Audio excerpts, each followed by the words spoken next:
Hey, what's up guys? So we're going to be doing some casting. I haven't done that in a while, so we're going to cast this game between 45 here in the blue at 12:11 versus Technotosis here in the red at 11:86. So we see an Evo Force activated, so he's tributing one Evoltile monster, and he's going to special summon in Evolsaur, and the other one probably gets a special summon as well. And he's going to overlay for a first turn Lagia. Pretty standard play for Evolsaurs. I still think Dino Rabbit is the better option for the deck to make Lagia a lot faster, because as you guys can see, he had to use 2 cards essentially to get out Lagia, which generally is still worth it. And you don't have to draw those horrible vanilla monsters. Sabersaur is not so bad though, with that 1900 attack, gets rid of the Thunder King.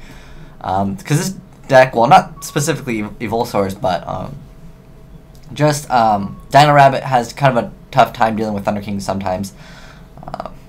But yeah, first turn Lagia, pretty good. But he did have to use 2 cards to use it, so he's not like he's at too much of an advantage. But I still think it's worth it because you have a card that can pretty much answer almost anything. So let's see what our player in the blue has as a response. So he's probably thinking about his play right now. Usually that's what happens when they shuffle their hand. They're thinking what they want to do. But Lagia is still a pretty strong card against the meta, I would say. Definitely against windups because it hurts them so much. I would say it's Dino Rabbit still, if they can get out that Lagia, or any deck really gets out, you know, a first turn Lagia, it's really hard for some decks to really get over. But I think Gear guys can, you know, deal with it pretty well because they're like, oh, it's cool. I'll just keep on setting my monsters. You can't negate my set with Lagia, but they will go into Dolka relatively quick against that deck. So he's being his extra deck to check out what he has as far as options. So most likely he's going to go for a special summon, and Lagia probably will negate it, and then he'll have some follow-up play. So we see Priestess being special summoned. So he's revealing those 3 in his hand to special summon the High Priestess. And let's see if Lagia will be negating High Priestess. Okay. So Spellbooks. Okay. And then we'll see what's this card? The Spellbook Tower of Prophecy. So once per turn during your standby phase, if a spellcaster type monster is in your graveyard and or on your side of the field, you can turn 1 spellbook card, except for this card, from the graveyard to the bottom of your deck. And if you do, then draw 1 card. This card is destroyed by your opponent's card effect, either by battle or by card effect. You can send your to your graveyard. I'm sorry. I gotta read this card. I'm still learning, like, I don't know the spellbooks too well. He added Temperance, though, with this. Okay. So I know Temperance is the card that they want to go to. So yeah, back to this card, which I apparently can't understand. I don't understand how this card is destroyed by battle. Like, it just doesn't make sense. How can the field spell be destroyed by battle? Yeah, I'm kind of confused on that. Maybe it's just some typos. But anyways, yeah, a player in the blue's going to activate the Spellbook of Life. So he banishes 1 spellcaster type monster from his graveyard, and he reveals the spellbook, which he did, and he special summons a spellcaster type. Is there any negative effects to this? Oh, so that increases its level by 1, and this one is level 1, 2, 3, 4, 5, 6, 7, so it becomes 8. He's going to attack a face down Westlow. Okay. Kind of figured that would happen because Lagia doesn't really pose a threat. Like, he can't, you know, exceed with Lagia really, unless there's some new exceed that it's like a Gaia that you can overlay with level 4s. Gonna go for a Diplo, and this card's pretty good.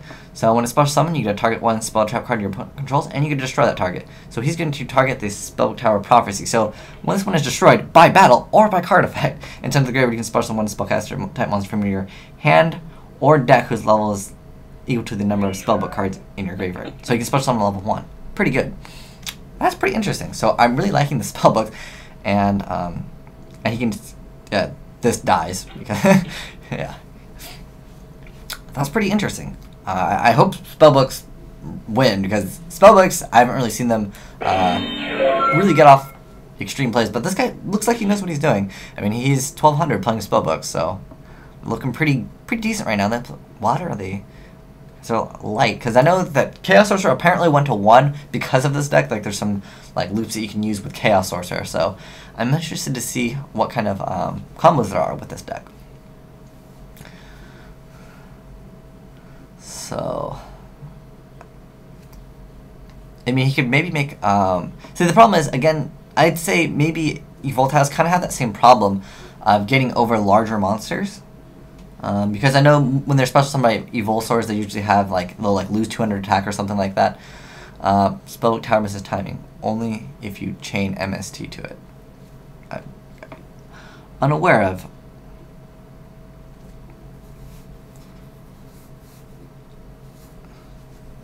Okay.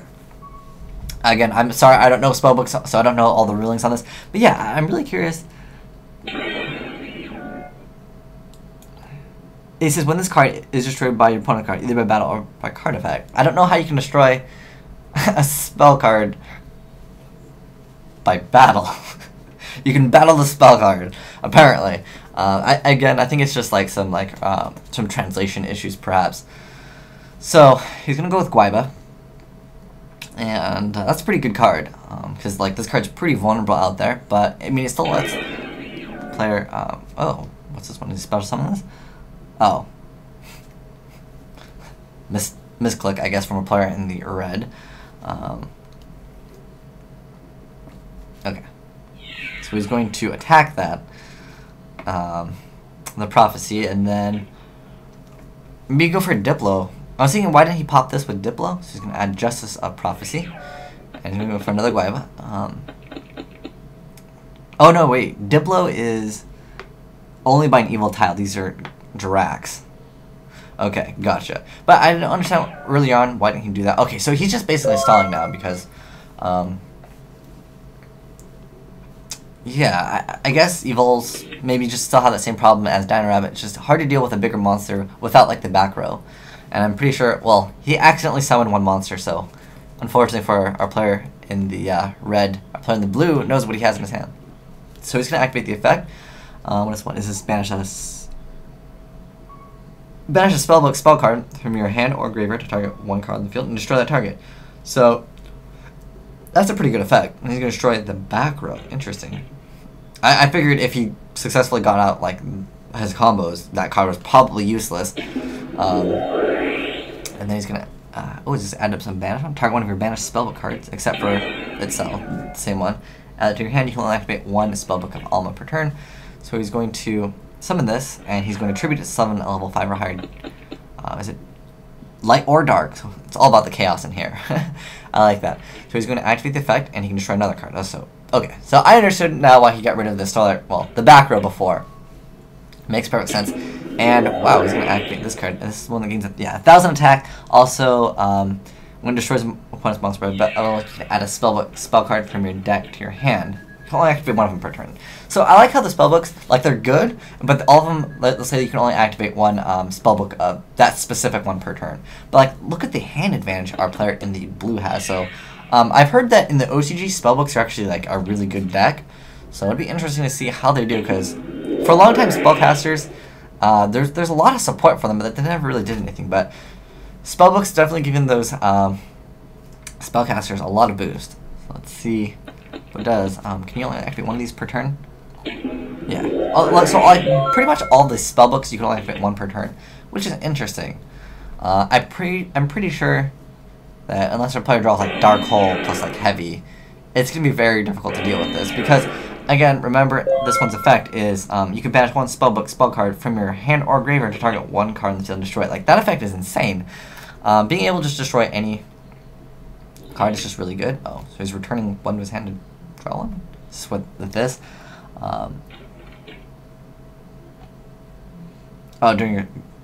During your standby phase, if a spellcaster is in your graveyard, you can return one spellbook card to your hand.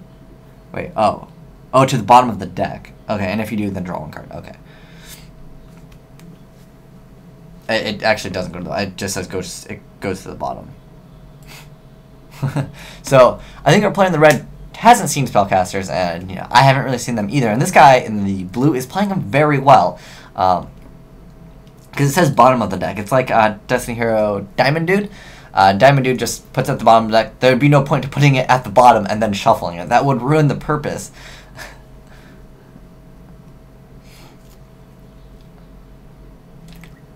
So I'm sure they'll have some slight arguments, and I'm pretty sure at this point our player in the blue is going to win, unless we see like a Battle Fader or like a Gorz activated from our player in the red, and even a Gorz won't really stop this because I'm not sure. Wait, I wish I can check because I remember that this level was supposed to be increased by 1, and so was this. I forgot what he banished exactly, but he's going to activate MST. So let's see what he destroys with MST. I'm guessing this.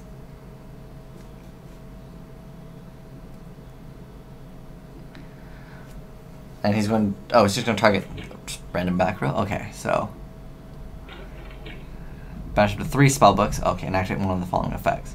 You can turn 1, set spell timer to the hand, change 1 monster on the field to either face up attack position or face down. Okay, that's pretty good. Banish 1 card your opponent controls. That's pretty good. The third effect is really good. I'm not sure how good that card is, but I like how it's a quick play. That just really just changes a lot. Oh, you can only activate 1 of them per turn too. So there's all the balancing out with the spellbooks. So he's gonna activate the effect to destroy. And what is this effect? Okay, and at this point, yeah, it's game.